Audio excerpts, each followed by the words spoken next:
এ সংক্ষেপে নবীর একজন ছোট্ট সাহাবীর ঘটনা আপনাদেরকে শোনাই। নবীজিকে কেমন ভালোবাসতো, লোকেরা কেমন ভালোবাসতো। তলহা বিন বারা রাদিয়াল্লাহু তাআলা আনহু। তলহা বিন বারা, এই তলহা ছোট্ট সাহাবী নবীজির সাথে এতটাই খাতির, এতটাই মহব্বত, নবীর সাথে গা লাগিয়ে লাগিয়ে যদি তিনি বসতে পারেন তার মনটা ভালো লাগে। এজন্য যেহেতু বাচ্চা ছোট, নবীজিও তার কাছে টানে, আর নবীজির কাছে তিনিও যেমন বিড়াল মানুষে পালে আদর করে, গায়ে গায়ে ঘষায়, নবীজির কাছে গিয়ে এই সাহাবীটা এভাবে মিলে মিলে বসে। তলহা একদিন ডাক দিয়ে বলে, নবী গো মুরুনি মাশিতা, নবী আপনি যা মনে চায় আমাকে আপনি আদেশ করেন। ধরুন অনেক সময় কয়, হুজুর আপনার যা কিছু দরকার হয় আমার সাথে বইলেন, বলে না? নবী গো আপনি যা মনে চায় তা আপনি আদেশ করুন, আমি সব পালন করতে রাজি। নবী গো আসলেই? হ্যাঁ। তাহলে এক কাজ করো, তোমার পিতাকে হত্যা করে কল্লাটা নিয়ে আসা।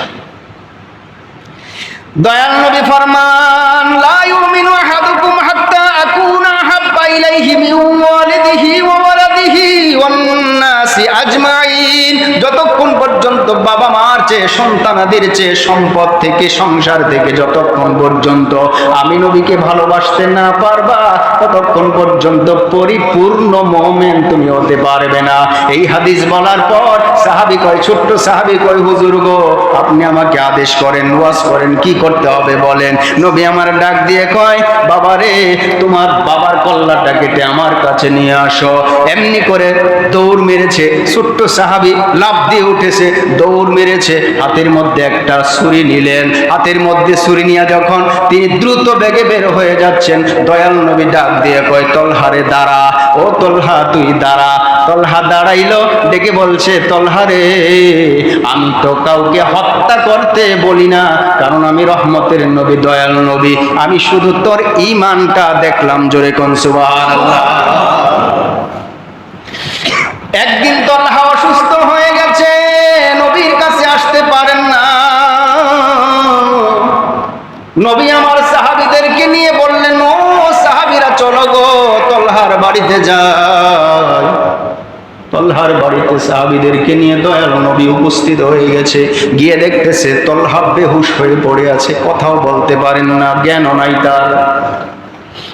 নবী আমার তার জন্য দোয়া করলেন। তলহার পিতা এবং তার আত্মীয় স্বজন যারা ছিল সবাইকে বলে আসলেন, আমি তলহার জন্য দোয়া করে যাই যেন তলহাকে আল্লাহ তাআলা হায়াতে তৈয়বা দান করে।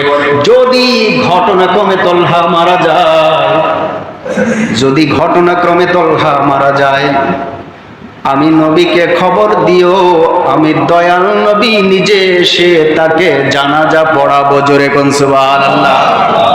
যদি মারা যায়। রাত গভীর হয়ে গেল, দয়াল নবী তলহার বাড়ি থেকে বিদায়। গভীর রাতে তলহা ইন্তেকাল করলো। তলহা ইন্তেকাল করার পর রাতেই তার জানাজা হলো, রাতেই তার কাফন দাফন শেষ করা হলো। পরের দিন সকালবেলা নবীজি তলহার খবর নিল, ও সাহাবীরা রে, অসুস্থ তলহাকে দেখে এসেছিলাম, এখন তার কি অবস্থা? কয়েকজনের কাছে শুনতে পাইল, নবী গো আপনার তলহা রাতের বেলা ইন্তেকাল করেছেন। নবী আমার বসা থেকে দাঁড়িয়ে গেলেন, সাহাবীদেরকে নিয়ে দৌড়াইয়া তলহার বাড়িতে গেল। গিয়ে বলতেছে, তলহা কোথায়? ওই হুজুর গো রাতের অন্ধকারে মারা যাওয়ার পর তাকে রাতেই তাকে গোসল দেওয়া হয়েছে, কাফন দেওয়া হয়েছে, দাফন করা হয়েছে।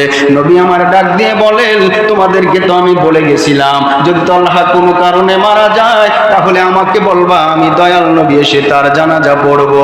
হুজুর গো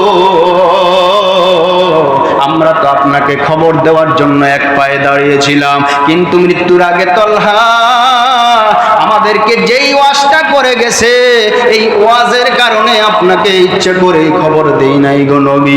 কি বলেছে তলহা? আমার তলহা ডাক দিয়ে বলেন, ও দুনিয়ার মানুষেরা রে, আমি যদি রাতের অন্ধকারে মারা যাই, আমার দয়াল নবীরে তোমরা খবর দিও না, আমার দয়াল নবীরে তোমরা জানাইও না, তোমরা জানাজা পড়ে কাফন পরে আমাকে গোরস্থানে দিয়ে দিও, আমার দয়াল নবীরে খবর দিও না। আমরা জিজ্ঞেস করেছিলাম, তলহা রে, দয়াল নবীর কেন খবর দিব না?